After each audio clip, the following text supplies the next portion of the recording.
Hello, and welcome to another episode of It's the Pictures. This is episode number 205. As always, my name is Evan Crean, and I am joined by my co-host, Max Colville. Hey, Max. How you doing, Evan? I'm glad to hear that your name hasn't changed since the last Yeah. time we recorded. Hey, you never know.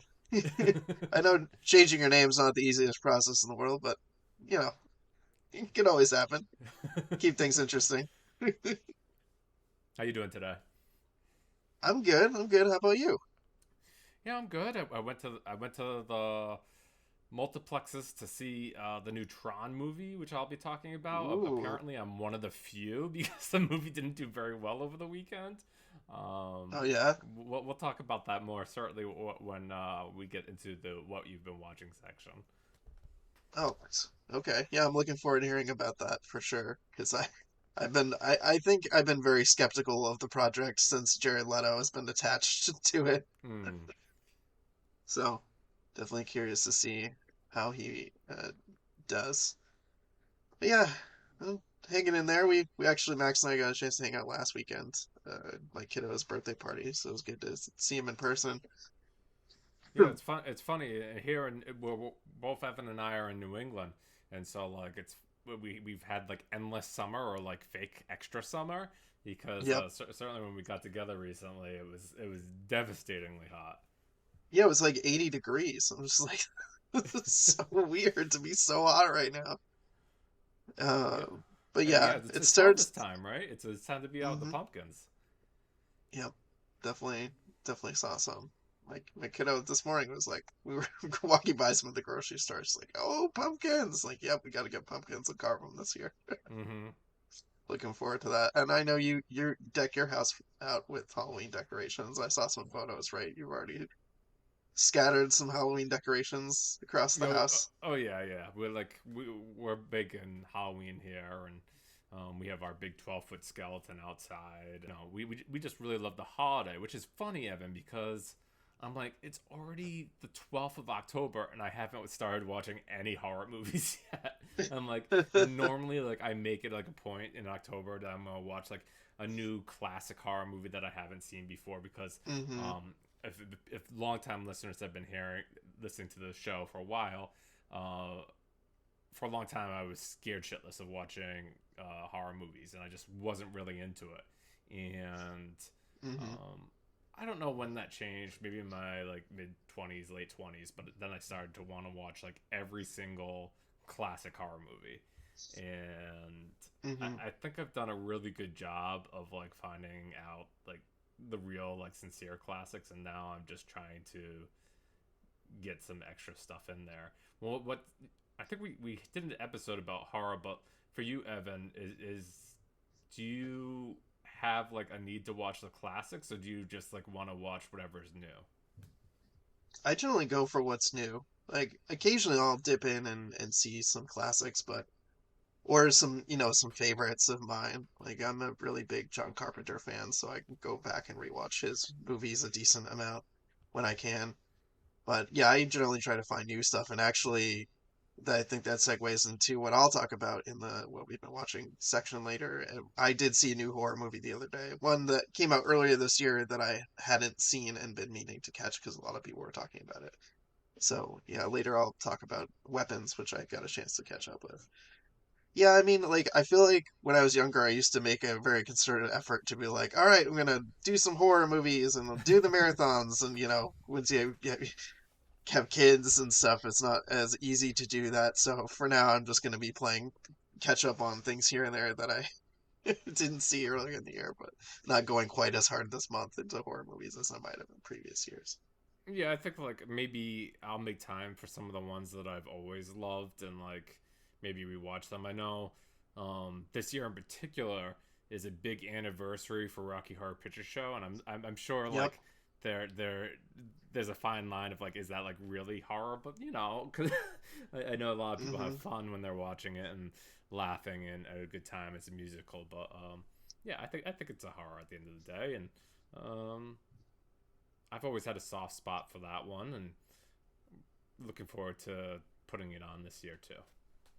Nice. Yeah, I recently rewatched John Carpenter's The Fog because Hmm. that's an anniversary. This is the 45th anniversary this year, I think, and that was a good time. So looking forward to seeing more horror as October unfolds. But suppose we should get into the news, huh?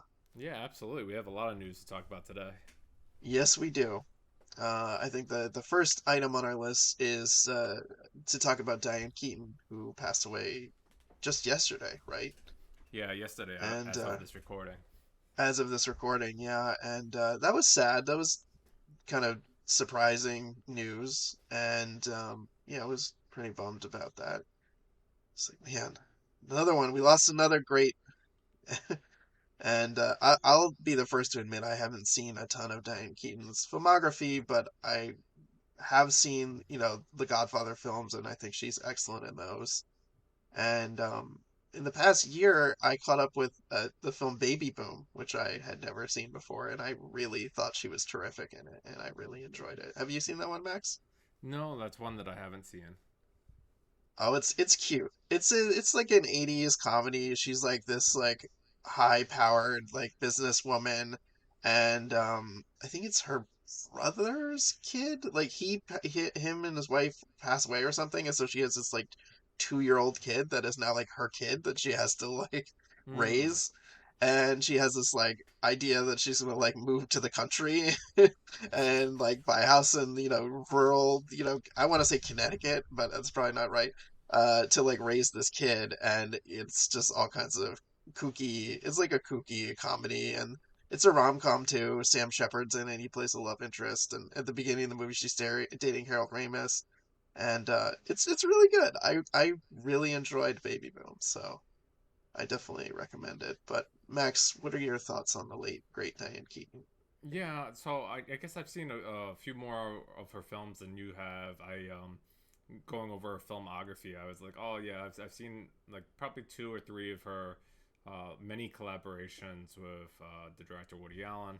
I saw Manhattan and Annie Hall, the one that she won her Oscar for. Uh, Hmm. I think like as you mentioned, the Godfather trilogy. I think she'll live forever in film simply because of those alone, because how beloved they are in our culture. I think like people always put the Godfather films up on like a high pedestal, and appropriately, they're excellent movies. Yeah. Um, and I saw some of her later career stuff, most notably probably Something's Gotta Give, which I really enjoyed. But one of the ones I'm looking forward to kind of catching up with, which I hadn't seen, is the remake of Father of the Bride with Steve Martin. Oh. I've never Okay. seen that one, and I think I'd like to give that one a shot if I can. So, Yeah, those movies I never saw. I remember them being on TV quite a hmm. bit. We were like in the like the 90s and whatnot. But yeah, I never got around to seeing them, but maybe I should. Yeah, I saw the original and I thought that was really good. So I'm not surprised that like it was remade, and then they had like I guess it's like three movies because like they did the first two almost back to back or pretty close together, and then they came back for a Hmm. third one. Not unlike The Godfather. So Yeah, true. I imagine with diminishing returns, just like The Godfather, by the time right. we got to Godfather 3. But I mean like it almost felt like Diane Keaton would never leave because she stayed busy, right? I mean I think like the Yeah. book club movies just came out within the last 5 years. She was still Hmm. in films and doing great work. So yeah, she'll be greatly missed. Yeah, she will. And yeah, I think that definitely contributes to the kind of shock. Like, oh, okay, some celebrities we know they struggle with health issues, publicly. Some as they get older, just things like Alzheimer's and dementia. And but this was, yeah, it was a surprise because, like you said, she's been very active and still working and seemed like going strong. Mm-hmm. All right. Well, rest in peace, Diane Keaton. Let's move on then to some other news. We got apparently there's going to be a new Oceans movie coming. right? It seems like there's going to be two new Ocean movies, apparently. Oh yeah. Yeah, there's I realized these were two separate links in the news here, Yeah. Max. So there's an Ocean's 11 prequel with Bradley Cooper and Margot Robbie. Interesting. So this one takes place before Soderbergh's Ocean's 11. And then there's a sequel that George Clooney says he's working on. That would be what, Ocean's 14? 14. Yeah. And he said there's, got a lot of people on board in it. It looks like Brad Pitt, Julia Roberts likely to come back for that. And he said he's got like a lot of things lined up. It seems like David Leitch is on board to direct, and they're just trying to find time in the schedule to make it happen. What do you think about this, Max? About these new movies in the Ocean's world? So I don't think I was like ever really like huge on the Ocean's movies. I like Ocean's 11. I don't even know if I saw 12 or 13. Maybe I saw 12.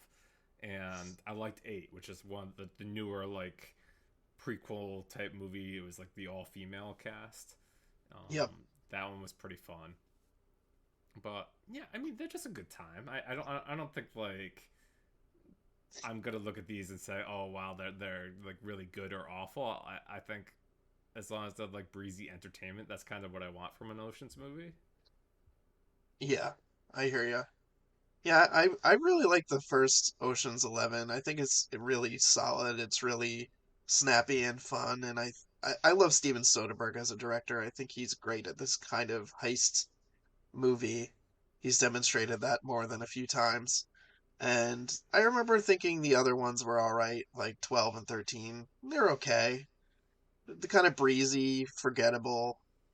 I think the first one, the the first of this franchise, Ocean's 11, I think was the best of it. I also enjoyed Ocean's 8 quite a bit, like you. And so, yeah, I'm sure I will see these movies, but I'm not expecting too much from them anyway. As long as they're light and breezy and fun, and not boring or like overstuffed or trying to do too much like fan service crap, then I'm kind of on board. Yeah, it's funny that you mentioned Soderbergh doing other heist movies. I really like Logan Lucky, which he did not too long ago with Daniel Craig involved. That one was a lot of fun. Yeah, me too. That's what I was. That's Hmm. definitely what I was implying because I also really like Logan Lucky as kind of like a rednecky Ocean's 11. Yeah. But yeah, I think Soderbergh as a director just knows how to make a really sleek, punchy kind of thriller movie, and I think he can usually keep it pretty tight too. Like I feel like he can make a tight 90-minute movie that's really entertaining. Hmm. And I know he's not on board with the other ones, but yeah, we'll see. If we can get the gang back together, we can probably make magic happen. We'll see. Yeah. And then next item on our list is that Kill Bill is going to get a theatrical release. Kill Bill entitled Kill Bill: The Whole Bloody Affair, which will combine volumes 1 and 2 into a single theatrical release, which apparently will include 70 millimeter and 35 millimeter presentations. So that's exciting. I know as cinephiles, we're always happy and excited about new 70 millimeter opportunities because that is definitely an experience and worth having in the movie theater if you've never seen a 70 millimeter film, listeners. But Max, did you? I feel like I heard about this kind of recently, and I was like, oh, I'm not surprised they're doing it. I don't really know that I need to do it because I'm just not the biggest fan of the Kill Bill movies. Hmm. But what about you? Um, when they came out, I really like enjoyed them. I remember, and one of the reasons why I wanted to put this on here, I remember going to the theater to see Kill Bill Volume One, and I forget like what age I was. I was probably like when these movies came out. I want to say like anywhere between 16 and 18 because I think it was in high school, Yep, I and remember seeing him in high school.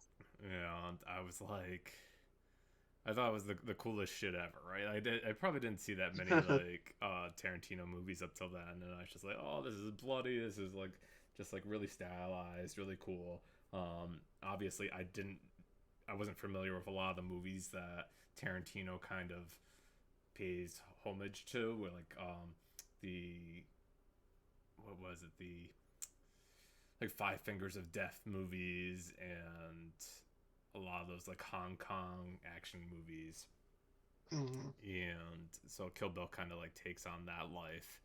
And I know for like a long time there was like this idea that he originally envisioned it as like one film, and so I always wanted to see that way because also in another Tarantino movie, I remember seeing Grindhouse all together as one Yep. theatrical experience, and like that's the Yeah, only me way I too. want to watch. That's the only way I want to watch Grindhouse. Is like Same. That's why I bought with the it as trailers. Grindhouse Yeah, when it finally came right, out on the Blu-ray release. right. It's like I only want to watch it with the trailers and like with the two movies attached. I'm like it doesn't work otherwise. But for Kill Bill, I've seen like the cut of part one that's going to be going into this like combined piece because like I guess it was released in Japan, and so like the crazy 88 action sequence is actually in color because like he didn't have to censor it for American markets or something. Oh, And okay. there's like a extended like anime sequence that like tells the background of one of the characters. Those are like two of the bigger inserts that are into this whole bloody affair movie. And no, I've just always wanted to wait to own the movies together like this as opposed to buying volume 1 and volume 2. I know Yeah. like there's even reports that like um that is going to be where intermission is between the two movies, so it's like it is naturally cut, but um I don't know. I'm totally interested in seeing this in the theater, and hopefully we do get a home video release that we can own. Mm, yeah, that'd be cool. I actually That'd have. be cool.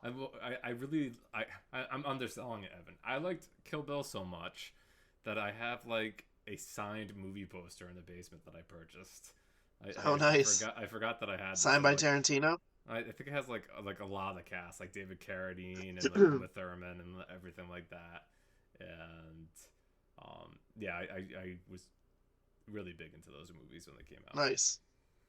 Yeah, I remember really enjoying Kill Bill Part 1, Volume 1, whatever it's called, quite a bit. And then I felt like I had just zero impetus to watch Volume 2, and then when I did, I was just kind of like, eh. But maybe I should revisit it because it's been long enough since I've seen it, like probably some point in college. And that's a good long time ago. Yeah, I like it. Like part one is more like has more Eastern sensibilities, and part two has more Western sensibilities, and that's like Mm, how the tones are shifted between the two of them. that's yeah, okay, that makes sense. All right. And I guess let's get to our last item of the news and then we'll get to our main event here. So apparently Sigourney Weaver is meeting with Disney about a potential return to the Alien franchise after reading what she has described as some quite extraordinary, that's in quotes, script pages that apparently Walter Hill has written for her. Think she said something like 50 pages that he wrote Yeah. for about Ripley and where Ripley might be, now. So that's interesting. And I knew that Walter Hill was like a producer in the franchise, but and I guess he co-wrote Alien 3, but I didn't realize he had any active interest left in the franchise. Did you?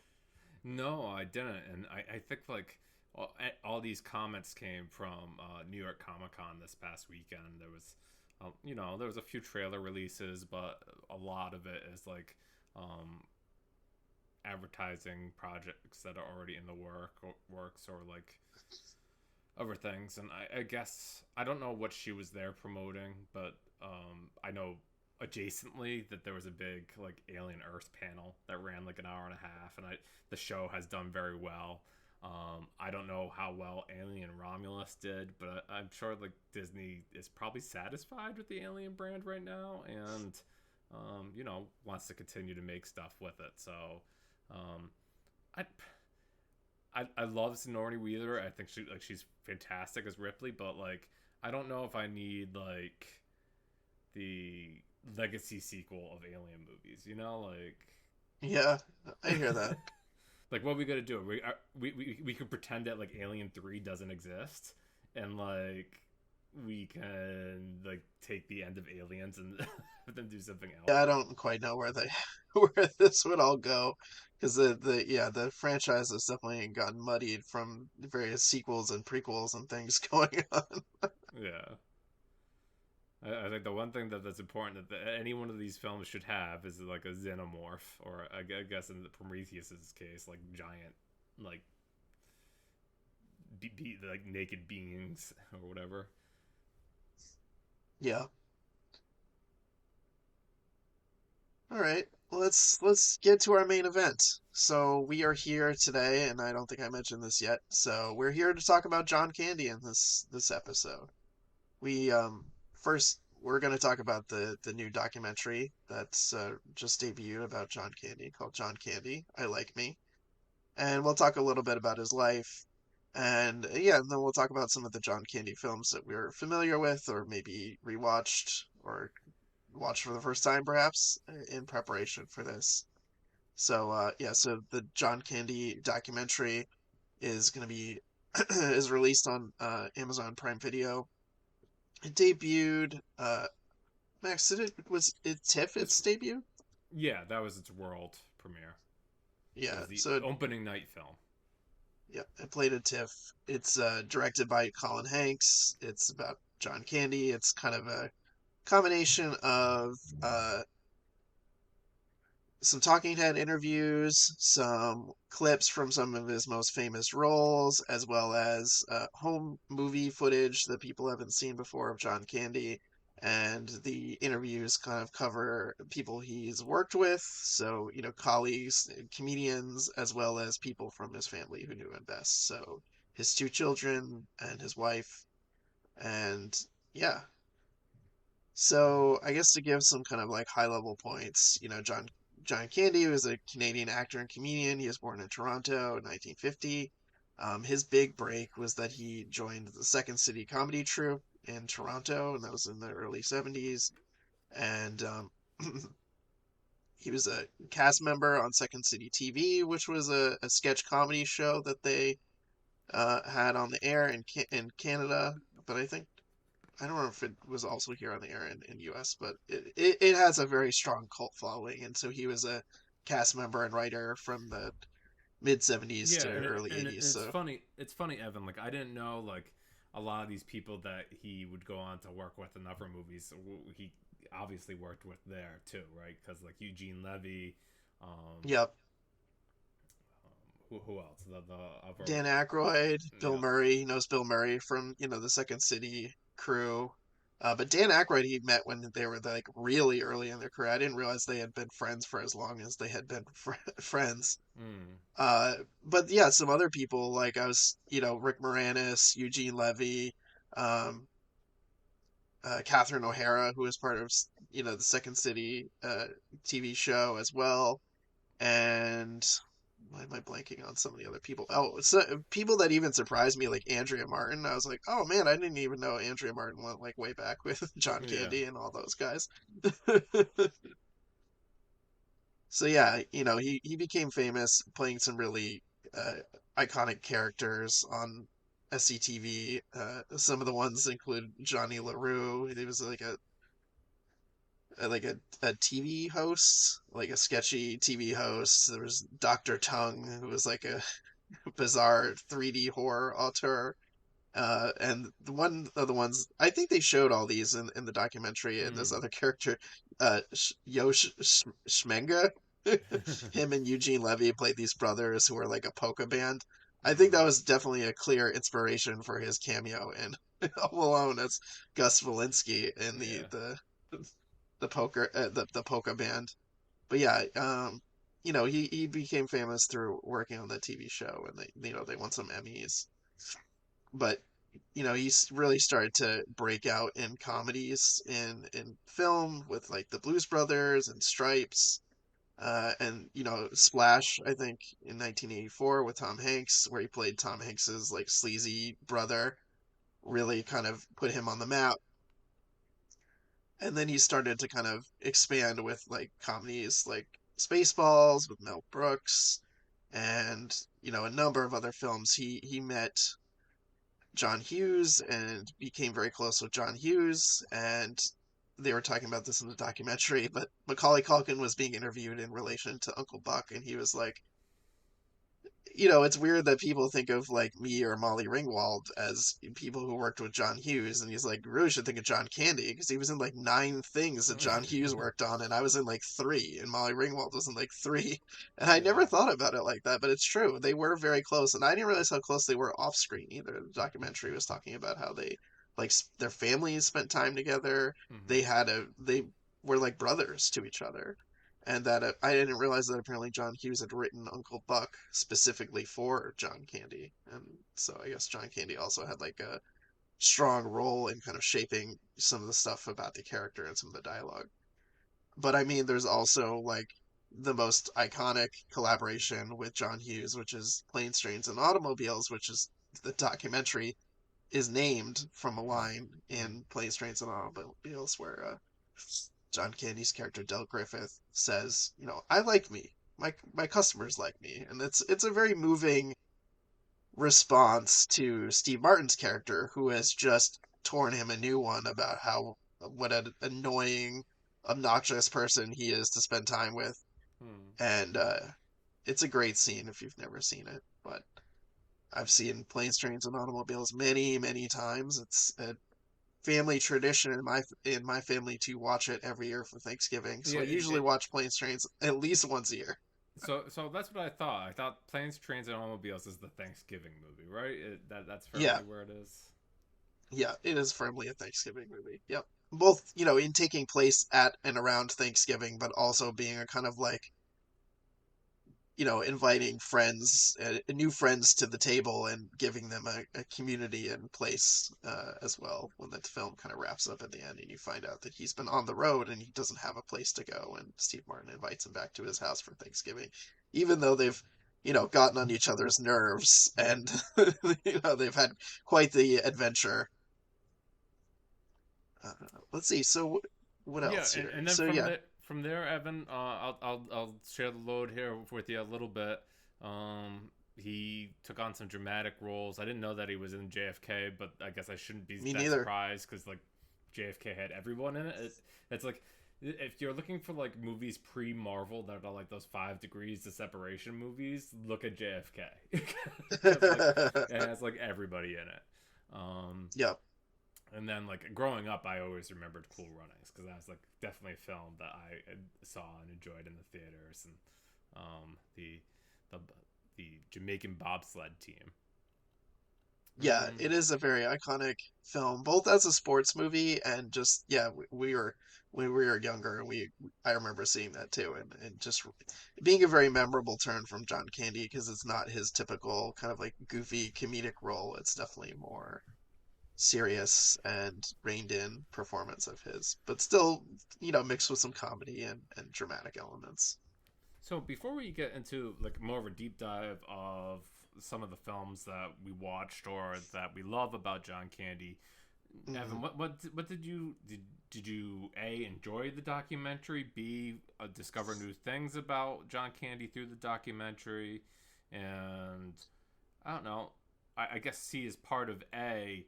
Like find it that like it was a worthwhile venture at this time. Yes. Okay, so let me try and respond to this to the order in which I remember them. A and C I are the same. Let's put it Yeah, I that mean, way. I loved this documentary. Okay. I think I was primed to love it because I love John Candy. He's one of my favorite actors and comedians, and I have, an affinity for him because of movies like Planes, Trains, and Automobiles or Spaceballs, uh, as well as Uncle Buck. Some of the Home Alone. These are films I've seen more times than I can count. That's how many times I've seen them, and he was always such a beloved fixture in them. So I was primed to love this, but I also think the documentary is really well done. It's a great exploration of his life. I think the interviews are all really fun and interesting, and they give him a lot of depth and texture as a person. Like I love that the opening of the documentary with Bill Murray and he's talking about like, oh, I can't think of it. I can't. I wish I could think of more bad things to say about John Candy. And then like he's like, oh, I thought of something, and then they circle back to that later in the film. But it's not even anything that's that bad, really. Like people have such glowing things to say about who he was as a person, who he was as a collaborator, as a friend, as just like a citizen out there in the world, and that was all really heartwarming. I loved seeing, home movies. I loved hearing from his family. I feel like his kids over the last few years have gotten out there a lot more to talk about him. And I think that's really brave. And I think that's also, very generous of them to give their time and to talk about their dad because I know there was a lot of private hurt there from losing him. So, when they were young. And so I think I was really moved by the documentary's exploration of trauma and talking about how John Candy lost his father at an early age on his own birthday, in fact, Hmm. which is horrible. And, always feeling like he was living on borrowed time. Like his father died very young of a heart attack, always feeling like he was going to do the same. And then, the worst thing coming true that he did, and then his own son having to grow up without a father and dealing with all of that. So I think that was all really moving, and I'm glad that they explored those depths. I'm glad that they talked about, you know, his anxiety after he became so famous and how that became a problem for him. I didn't realize how bad it was for him and how he tried to work through some of that with therapy, but I think some of that was too little too late, which is like really sad.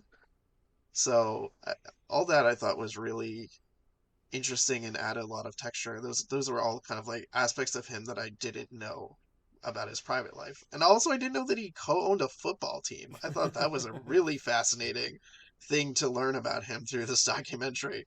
Uh, but yeah, I'm trying to think. Did I answer those questions, Max? Yeah, for the most part. I just guess I wanted to see where you were coming from it because, on a whole, I didn't think that the documentary, like, I didn't love the documentary. Like, Okay. I agree with you that, I liked some of the interviews. They get like, a lot of people were willing to give some time to talk about their late friend John Candy, Mm-hmm. for this piece. Talk with Tom Hanks' son over there, and Colin Hanks, and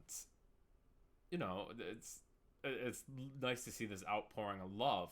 But I think Bill Murray says it best at the beginning that when you have a documentary subject like John Candy, where there isn't a lot of built-in drama because he's a well-loved guy. Everybody had nice things to say about him.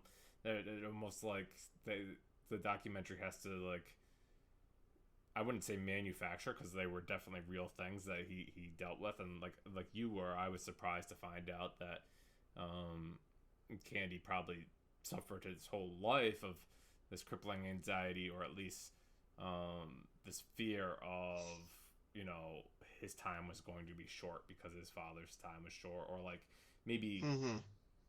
maybe some idea that like he couldn't get too close to people because time was so fleeting. There's a short segment in the film about John Belushi, and he's like, "Oh, he's like, it's happening, and I can't get too close to people."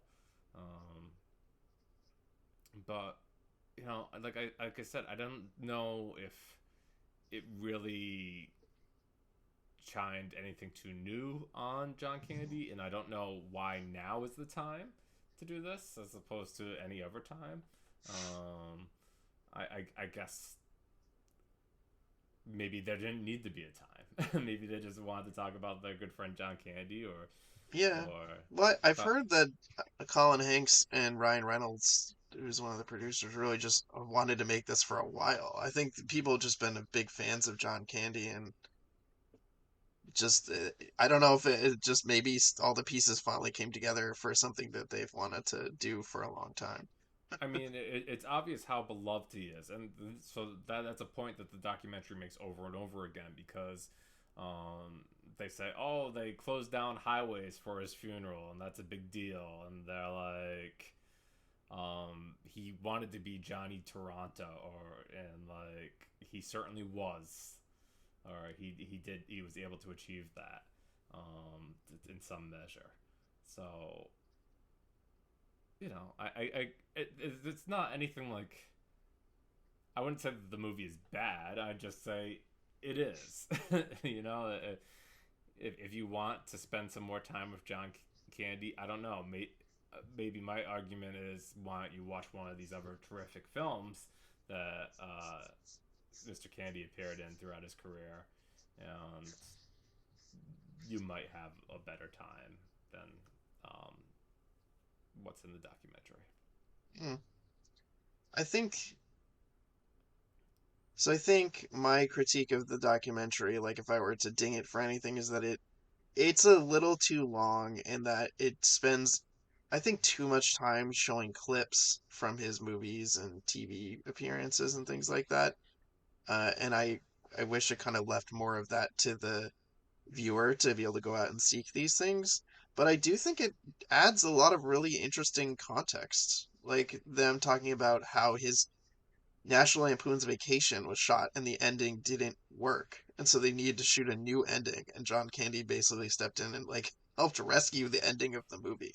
Yeah. Or like in Uncle Buck when they were talking about how he was kind of checking in with Macaulay Culkin because he was an early person who saw that, Mac's dad was a nut job and not someone who should be, in charge of his kids' like finances and things.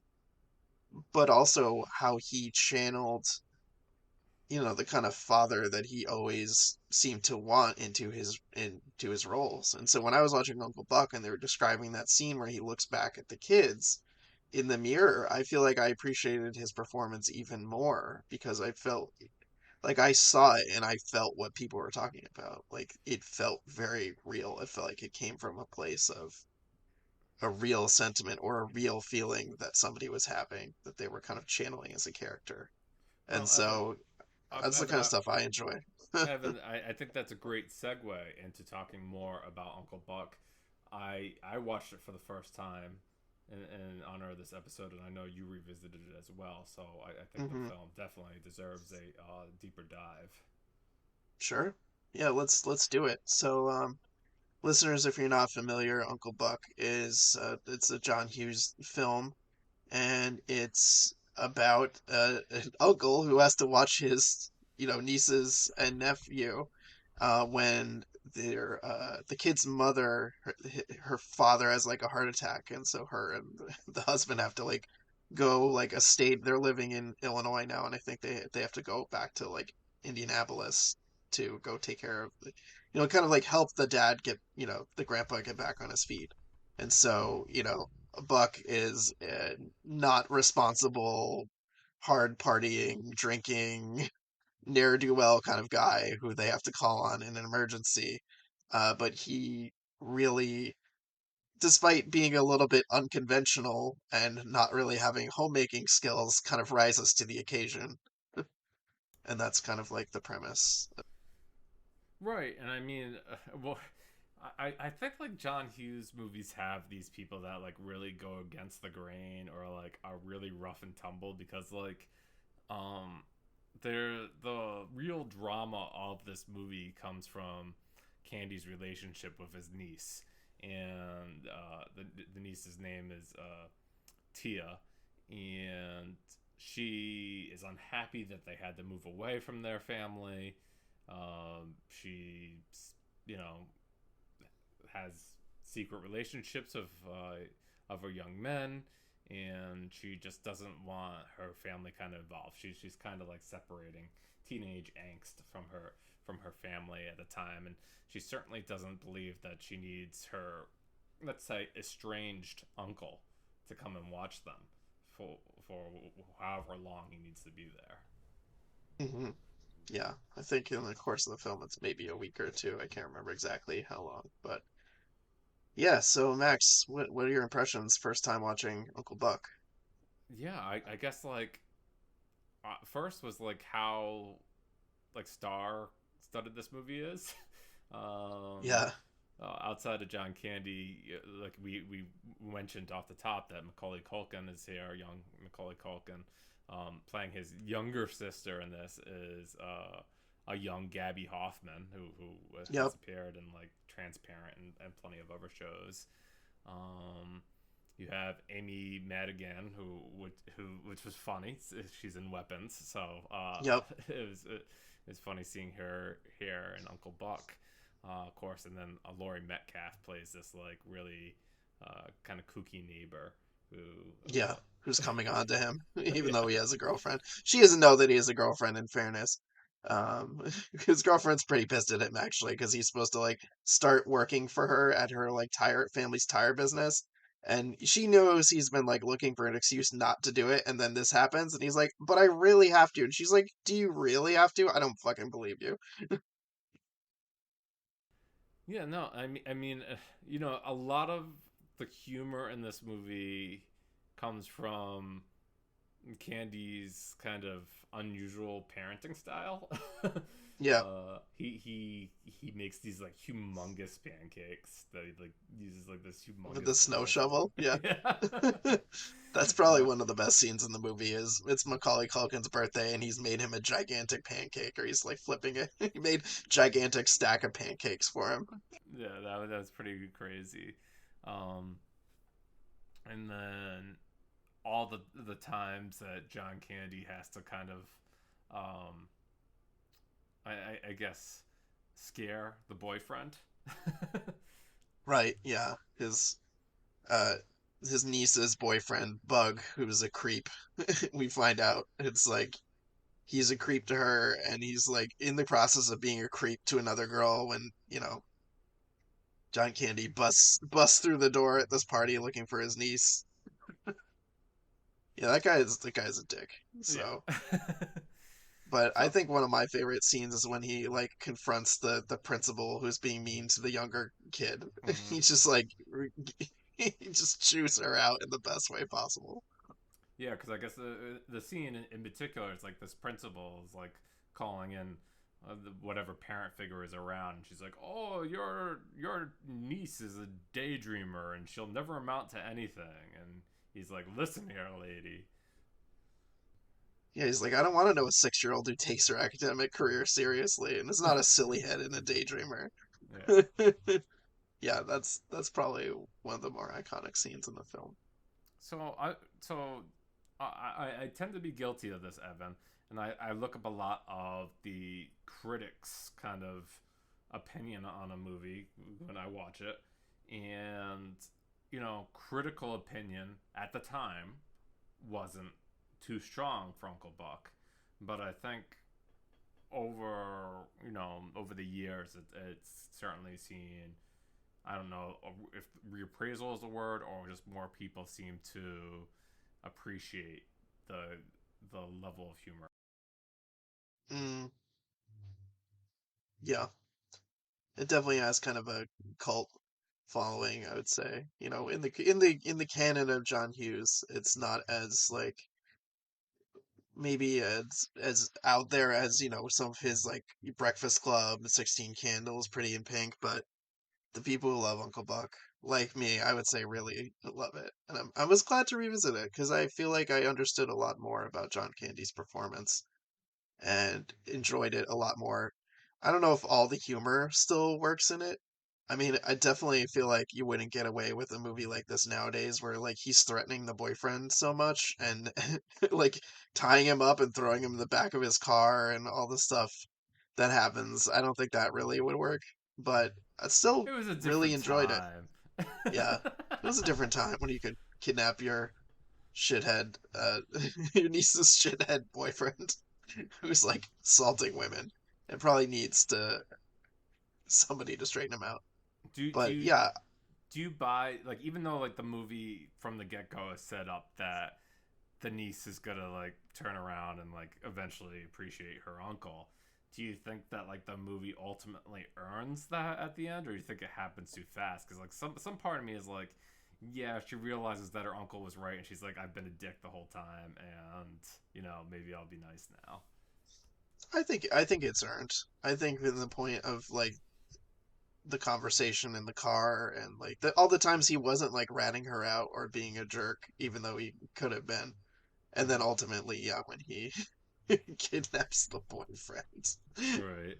and really shows like, hey, I'm totally on your side. I'm not gonna tell your parents about any of that stuff. I think it feels earned.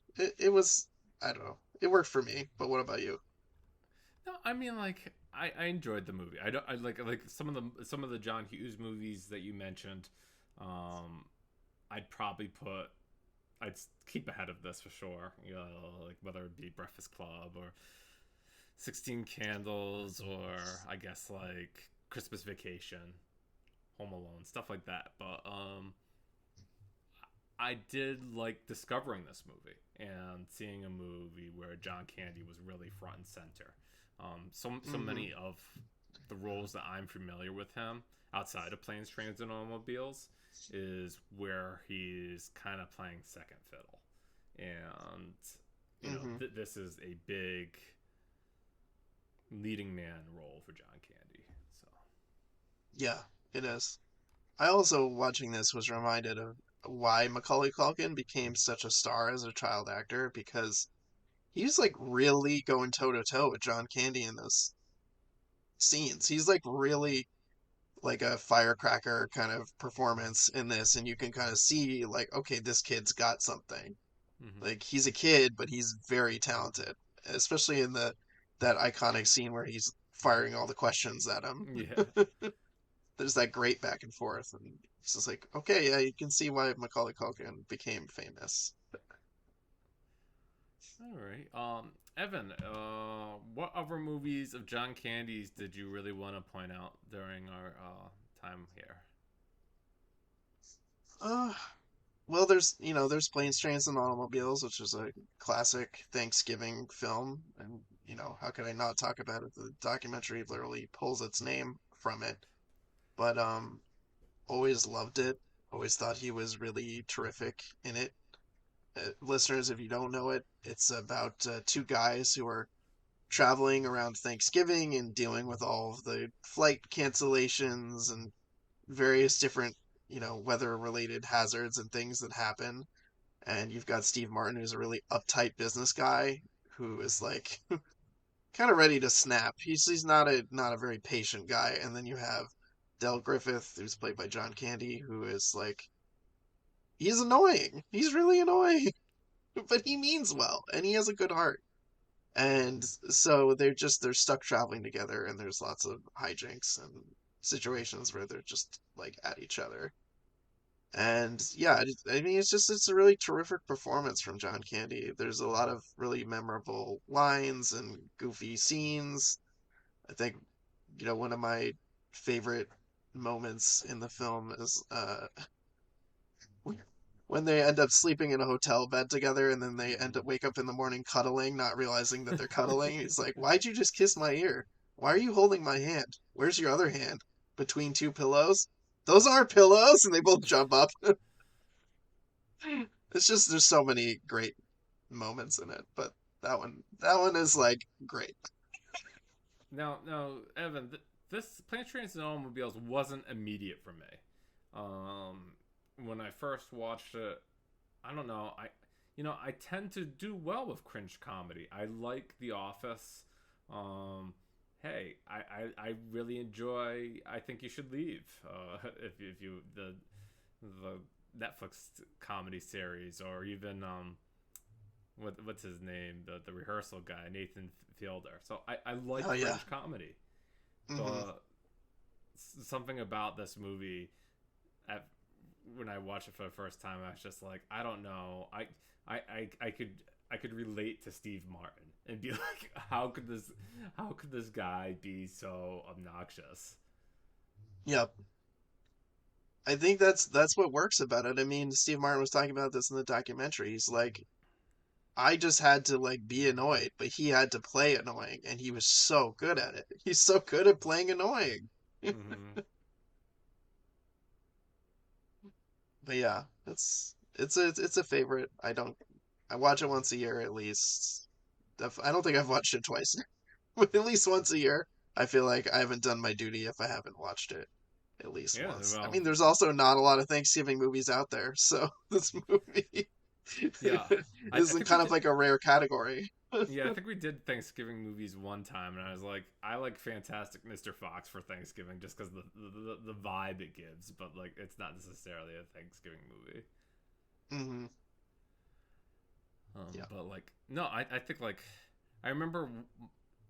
It's funny that I talk about this, Evan, because we talked about during the Paul Thomas Anderson movie too, like episode that we did. But I remember coming to Planes, Trains, and Automobiles for the first time. Was seeing it when they would show the scene where they were on the highway and like trying to like they're going the wrong way, dodging the cars, and they like turn into skeletons and like Oh my God, that scene is it is hard to watch every single time between John Candy like taking it, getting his jacket caught on the hooks and throwing the cigarette in the back, and you're knowing that the car is eventually going to catch on fire. All that stuff. I mean, and also they're driving around the burned down car. I love that they brought a replica of that car to TIFF. I know you sent me a picture of yourself yeah. with it. Yeah, I mean, and that's why they. I think that's why they ultimately wanted to have the movie at TIFF and open the Toronto Film Festival because John Candy was such a beloved fixture in Canada and Toronto in general, um, Hmm. and so they wanted to kind of like honor the man. Yeah, but yeah. Planes, Trains, and Automobiles is a classic. Yeah, I for me like yeah, other things certainly Spaceballs was one that I watched a lot of. But Evan, you told me you watched Splash for the first time, so I want to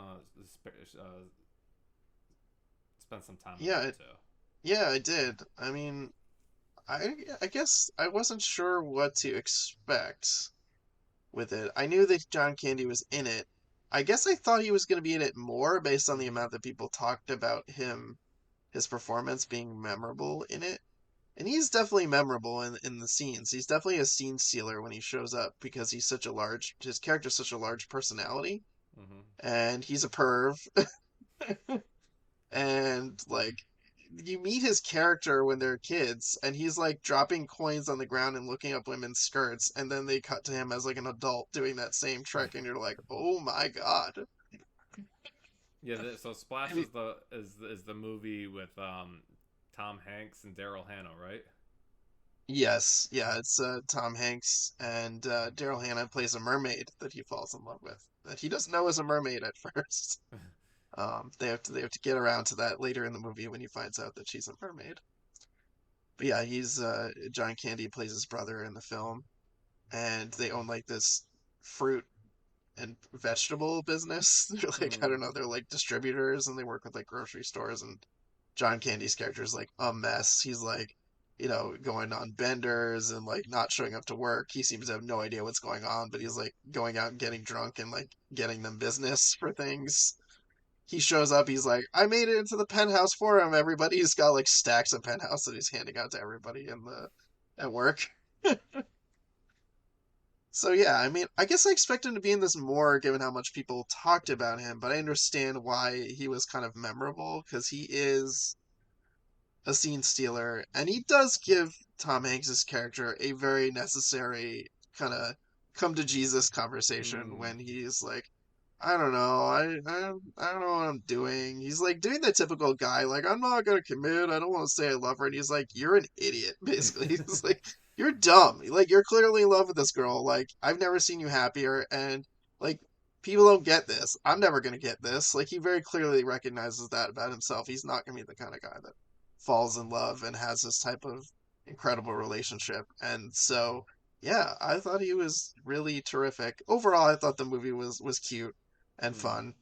And I just also think it's so interesting to see Tom Hanks early in his career when he was doing these kinds of like comedies and things. And then like his career trajectory just like totally went off in the complete polar opposite direction, Yeah. and he's just known for being in a lot of like dramas and period pieces and like historical movies where he's playing like real people, and I love him and I think he's terrific in all those roles, but it's just such a far cry to see him in things like this. Yeah, so the man who was in Big and Splash, come see him in Forrest Gump and Saving Private Right, Ryan. right. exactly. And like Road to Perdition and, Captain Phillips and all of Right. these like, heavy dramas and things. It's just like it's such a weird contrast. Were you familiar with Splash? Have you seen it? I think I've seen it once, but I don't remember it too fondly. Because because like, I generally like movies that like I enjoy. I tend to like have this like almost like photographic memory of like what happens in them, and like Yeah. I could probably tell you what happened and what I liked about it, but that I can't tell you too much about Splash. Yeah, that's fair. I mean, it's fresh in my mind since I just saw it, but also Eugene Levy is in Splash, and so John Candy and him kind of their characters mostly don't cross paths throughout the movie, but then they do when they're kind of scheming together to break Daryl Hannah out of the like research facility that they've stuck her in after they found out that she's a mermaid. So that was fun, kind of seeing Eugene Levy and John Candy working together too. Hmm. Oh, and I wanted to mention, Evan, that I started watching a little bit of Stripes. I didn't get to finish it, but this is the Ivan Reitman directed film with Bill Murray and Harold Ramis Hmm. co-leading, where they're like two kind of 20-something bums who have lost their Join the jobs, army. or yeah, who don't really like their jobs and going nowhere, and they decide, well, let's join the army. And while there, they meet John Candy's character, who goes by the nickname Ox, and he gives this story where like he's like, oh, I was gonna do a weight loss program, but it was gonna cost a lot of money. But the army is free, so I decided to join the army and get this like boot camp course to lose the weight, and he's so excited about it. And yeah, I don't know. I've watched about half of the movie. It's fine. I guess I'm not surprised. I'd never seen it before, despite like there was a period of time where I thought like Bill Murray could do no wrong, and like I probably could have Hmm. watched a zillion Bill Murray movies, but like now I'm like, eh. So Yeah, that, I mean, I think a lot has come to light about Bill Murray that I'm not fond of, but I hmm. do love, 80s Bill Murray because this is one of my favorite movies, Stripes, and I seen it many times, and I think John Candy is great in it. You mentioned that scene where they're all kind of sitting around telling the stories about why they joined, and that's all really effective, and I feel bad for his character, but after he gets his head shaved and Harold Ramis is, Hmm. saying Hari Krishna, and that is all pretty funny too.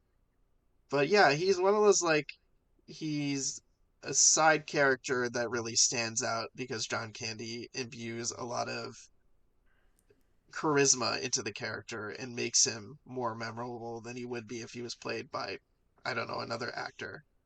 And so I always liked that about him. And I know the documentary talks about the mud wrestling scene in the film and Hmm. how that was difficult for him because they people wanted him to be shirtless and that, and he was refusing to be shirtless.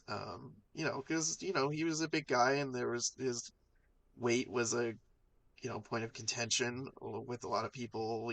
Concerned about him, his weight. He was definitely concerned about his weight. Tried various weight loss things and tried to take care of himself. And so yeah, that definitely looking at that scene now a little bit differently after having seen the documentary, knowing a little bit more of the kind of backstory behind it.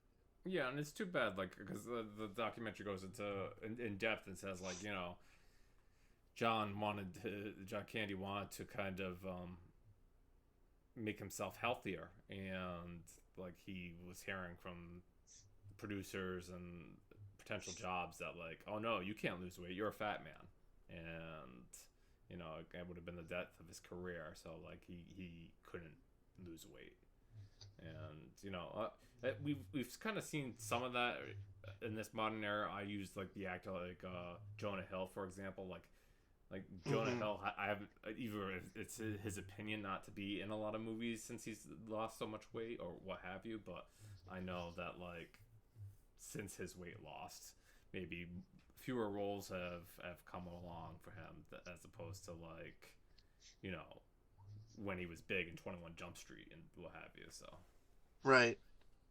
Yeah, it's challenging. I mean, Hollywood is an industry that's, very appearance based, and there's a lot of bad things that come with that, Hmm. including, yeah, making people feel like they can't change who they are if they want to improve their own lives and, worrying about their work drying up. It's really too bad. It's a shame. But yeah, it's what the bigger shame is obviously that we lost John Candy when he was so young. He was only like 43, I believe, when he passed Right. away. So Yep. He had a heart attack when he was working on a film called Wagons East. and so it's a shame that we lost him, but thankfully we have a great filmography to watch and um, continue to enjoy the films of John Candy throughout the years. Evan, anything else you want to Mm. share about Candy before we move on? I mean, there's plenty of films of his that I've seen that I didn't mention that I enjoyed, like The Sure. Great Outdoors. That's a collaboration with Dan Aykroyd. There's Summer Rental, who is one of my John Candy staple movies. I think that's a Carl Reiner film. And the documentary is talking about how Carl Reiner enjoyed working with John Candy so much. He looked forward to getting to set and shooting the shit with him, and that's how Mel Brooks ended up working with him on Spaceballs, because he's like, oh, my best friend, like Carl, loves working with John Candy, so now I gotta get him to work Mm-hmm. on my movie. And I thought that was really cool. And I also very much enjoyed when Tom Hanks was talking about being kind of starstruck working with John Candy and feeling like, oh man, like I know this guy. I'd seen him, on SCTV and thought he was brilliant. And it's nice when you hear other celebrities talk about working with someone. They're like they were starstruck. Yeah. But yeah, there's a lot of great John Candy roles out there, and the documentary also mentions like, yeah, he made some turkeys. Yeah, everybody makes bad movies, like no, nobody's perfect. I felt bad that some of those seemed to come at the expense of him doing, personal favors for people because he was a very generous guy with his time and they talked about how his cameo in Home Alone, I think they had him for like a full day, like a full 24 hours they were shooting. And he ad libbed so much material. There was like so much stuff that they didn't end up using. And Mm-hmm. so that's really sweet. So, yeah, if you haven't seen some of these films, I definitely recommend checking them out. All right. Awesome. Evan, do you want to give us our station identification before we go into the what you've been watching section? Yeah, sure. Yeah, you've been listening to It's the Pictures podcast. And let's see, where can people find us? We are on social media. We're on Blue Sky, and we are on Instagram, right, Max? Yeah. Those are probably the main places we're hanging out. We also have, are we on Threads too? Not really. Not really. Okay. Yeah, so Instagram, Don't Blue look for us Sky, just there. like, yeah, those are probably the main places. We don't do Twitter. We don't really do Facebook. So it's the pictures or it's the pick pod are the ways you can find us in those places.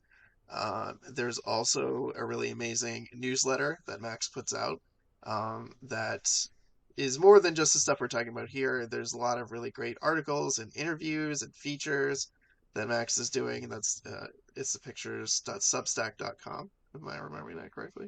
Yep. So, Max, what's cooking on the newsletter lately? I'm trying to remember the most recent ones. I did talk about One Battle After Another some more. I ended up going to see it Hmm. in Vista Vision up in Boston, and just not only talking about the movie, but trying to explain the different ways you could see the movie, and also Mm, I provided some other YouTube videos about people talking about the differences of the different aspect ratios or what have you. If people were interested in um, finding out more about the movie that way. cool. So yeah, listeners, if you're not subscribed to the newsletter, definitely subscribe to it. And if you want to get in touch with us, you can send us an email. It's the pictures@gmail.com. You can talk to us about John Candy movies you like or other episodes you've listened to, you have comments on. You can ask us questions and all that good stuff. And it seems like people will find it plenty to send us their films that they want us to see, so that's good. So, and But Evan, where can people find you? So you can find me on social media as Real Recon. That's real as in film real, and you can also find me every week over at Spoiler Piece Theater, the weekly film review podcast.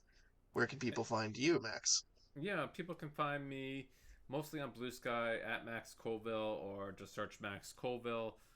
Sometimes I'm a very uh, I I don't know how I'm gonna put this, but I use my letterbox very often. Anything that I watch Mhm. goes there, and so you can check out my reviews there or what I've been watching, right there on my letterboxed. Um, what else has gone going on recently? Oh yeah, that's right. I wrote an article for Paste Magazine pretty recently about the new fall anime season. Watched, 7 or 8 different premieres and talked about them for Pace Magazine, and that was pretty fun. I watched some shows that I hadn't watched in a while. I'll tell you, Evan, it's really difficult to try to watch an episode from the final season of My Hero Academia, having not watched it for about, oh, I don't know, 3 years. Like, there's been 3 years worth of seasons that you haven't seen, or you just Yes, haven't yes, yeah, watched the 3 years worth show of in season. 3 years. 3 years Okay, worth yeah, of season. that's a lot of time to have missed. Yeah, because I watched the first 5 seasons, so I've seen about like I want to say like 60 episodes of this show. So I know the characters. I know I generally have an idea of what's going on. But Hmm. just to jump in right here at the finale, it was just like, yeah, I had to do some research to be able to talk about this in a professional manner. Gotcha. All right, we'll check that out, listeners. And I guess we've got arrived at our what we've been watching. So Max, tell me about Tron Ares.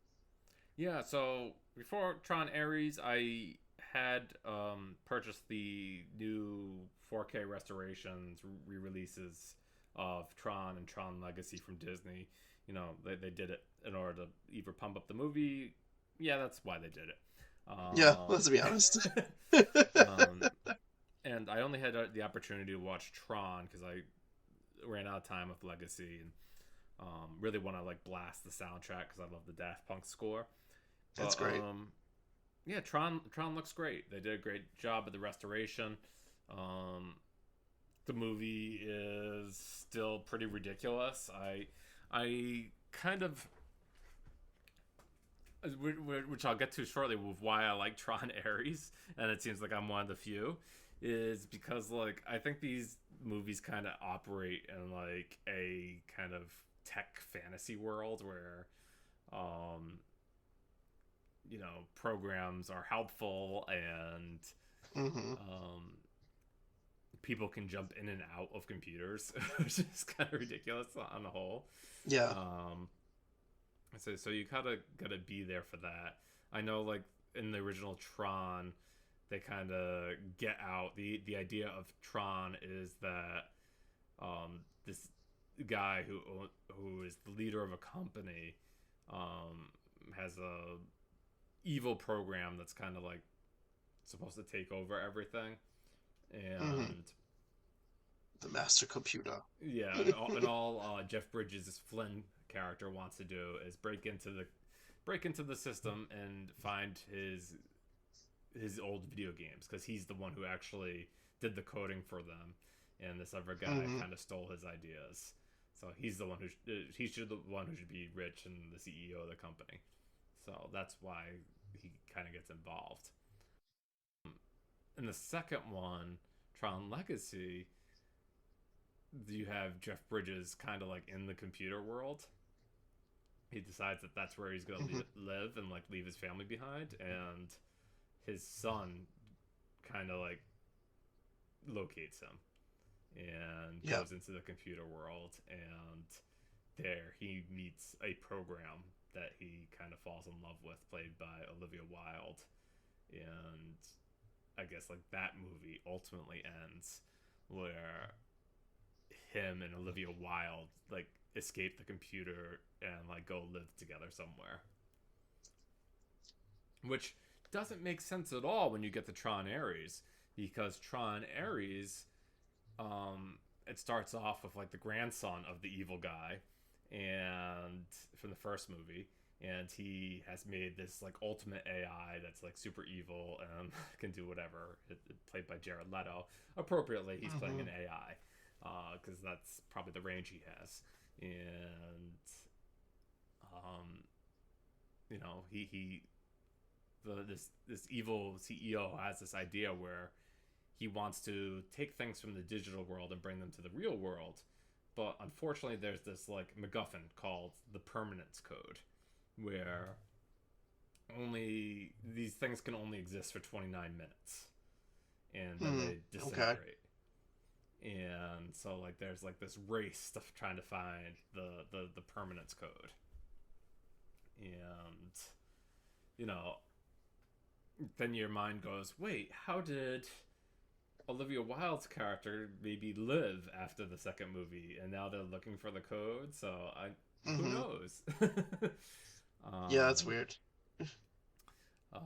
but no, I mean like I like Tron because of the colors, the action, and the soundtrack. I don't really like it Yep. for it's a coherent story because there's It's not a never lot. been what those movies is about, in my opinion. I'm right there with you, Max. Like I think Tron is enjoyed to be a visual movie, an experience in a very visual and technical like storytelling. Like the first one was very revolutionary in the special effects it was doing and the kinds of techniques it was using.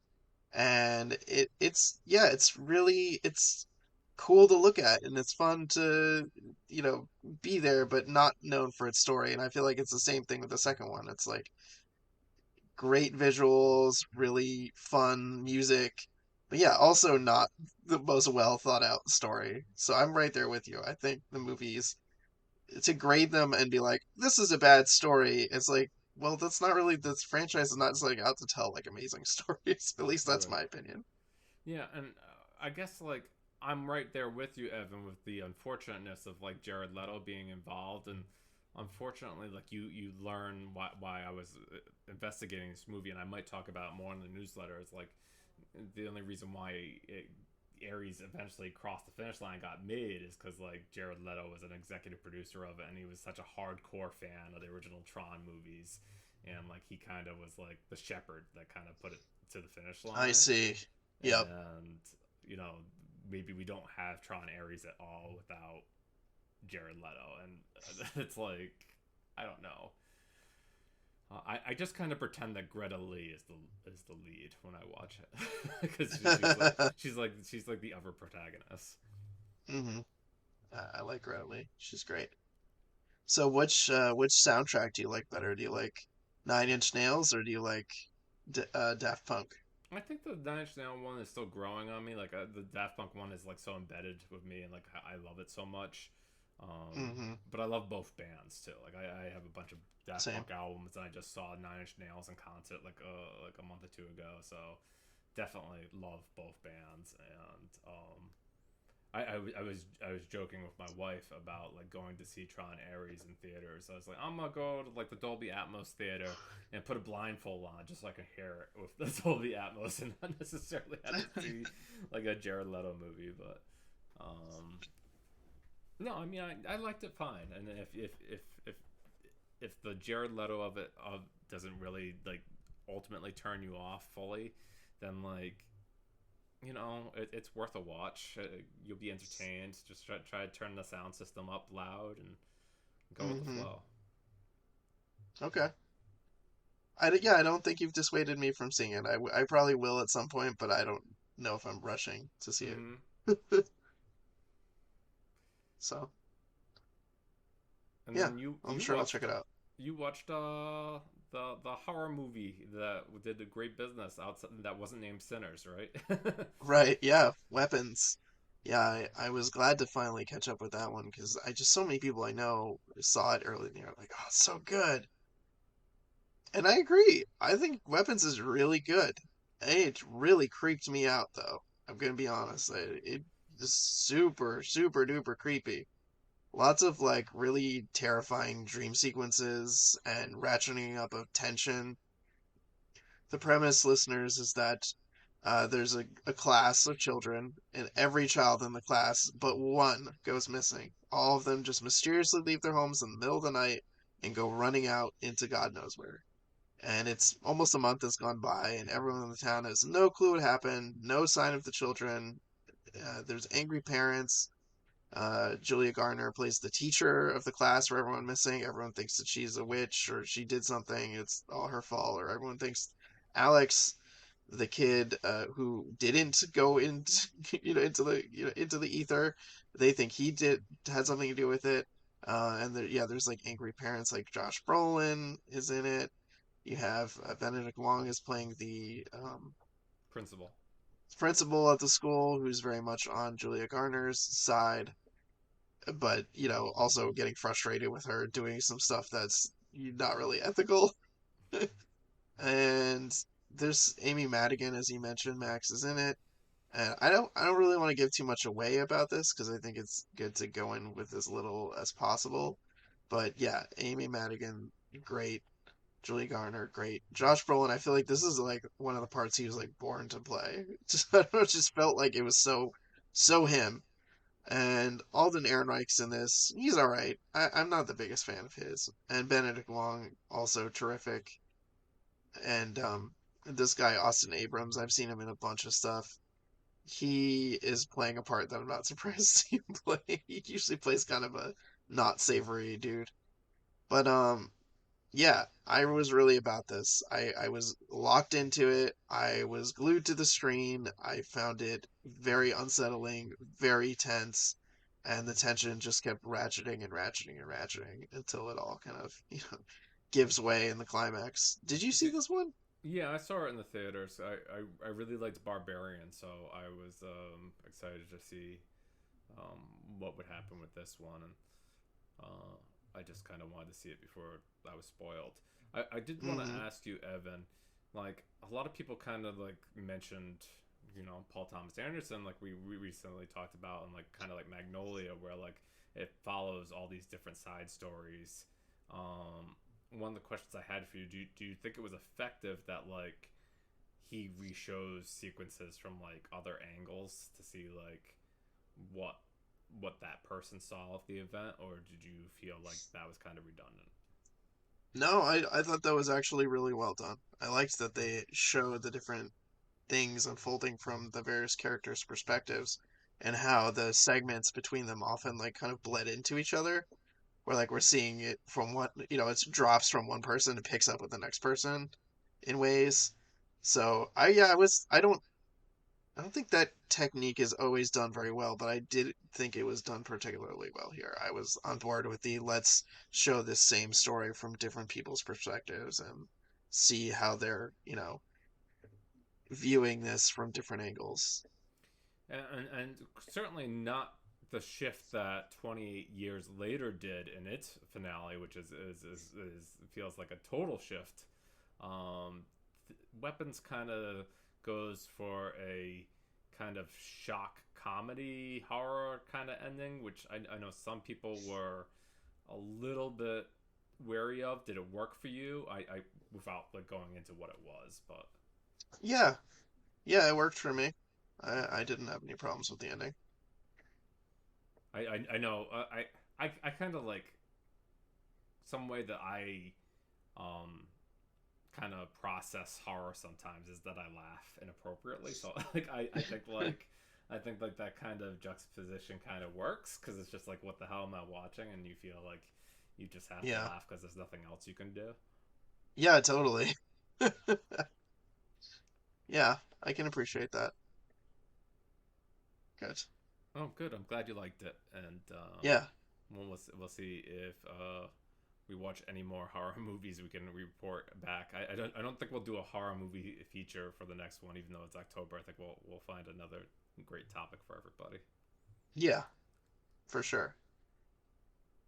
Yeah, we'll definitely do that. So, yeah, I guess that brings us to the end of the episode. And thanks, Max. And this has been fun. I'm really glad we talked about John Candy. He's, as I mentioned earlier, one of my favorite actors and comedians. So I was glad to delve into his life and talk a little bit more about his filmography.